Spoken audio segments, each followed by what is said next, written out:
Welcome to Gazal civil service academy. আজকে high court নির্দেশ দিল যে আগামী ডিসেম্বরের 10 তারিখের মধ্যে নবম, দশম এবং একাদশ ও দ্বাদশ শ্রেণীর ওএমআরসিটাকে পাবলিশ করার জন্য এবং তার সাথে সাথে অযোগ্য ক্যান্ডিডেটদের পূর্ণাঙ্গ তালিকা প্রকাশ করারও নির্দেশ কিন্তু হাইকোর্ট থেকে দিয়েছে। তো এরই মধ্যে শিক্ষামন্ত্রী ঘোষণা করেছেন যে আজকেই হয়তো তোমার পূর্ণাঙ্গ একদম অযোগ্যদের তালিকাটা কিন্তু পেশ করবে। ঠিক আছে, সুপ্রিম কোর্ট বা হাইকোর্ট এর আগেও কিন্তু কয়েকবার বলেছিল যে অযোগ্যদের লিস্ট কিন্তু পাবলিশ করার কথা, তখন কিন্তু পাবলিশ করেনি এবং অনেক অযোগ্য ক্যান্ডিডেট হয়তো এই নতুন করে যে পরীক্ষাটা হলো সেই পরীক্ষায় কিন্তু বসেছিল।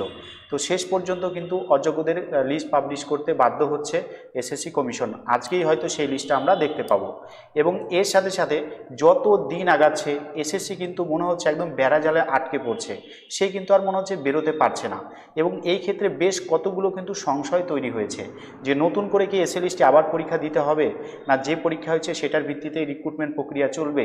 এই নিয়ে কিন্তু প্রত্যেকটা বাংলার যুব সমাজের মনে কিন্তু একটা ধোঁয়াশা আছে।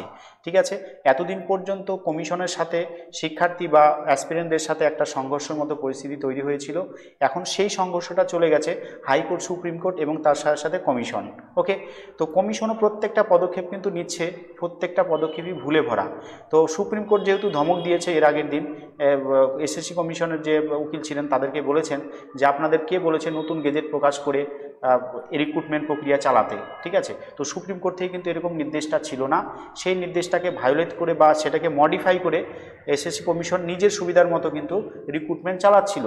তো হাইকোর্ট থেকে সুপ্রিম কোর্টে গেছে, সুপ্রিম কোর্টে গিয়ে কিন্তু সেই ব্যাপারটা আবার হাইকোর্টে ফিরে আসছে।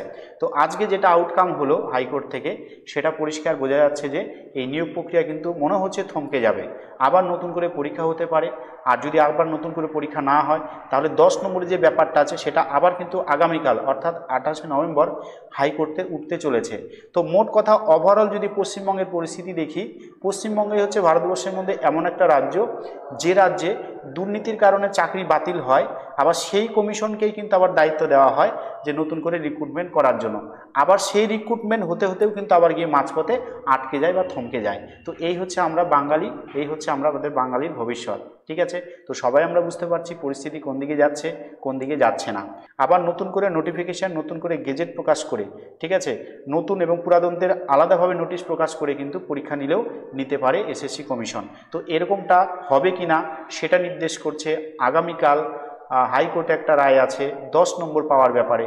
ঠিক আছে, এক্সপিরিয়েন্সের 10 নম্বর আগে যোগ হবে না পরে যোগ হবে, তো সেই রিলেটেড অবশ্যই আমরা নজর রাখবো হাইকোর্টের দিকে আগামীকাল। ওকে, তো ধন্যবাদ সবাইকে।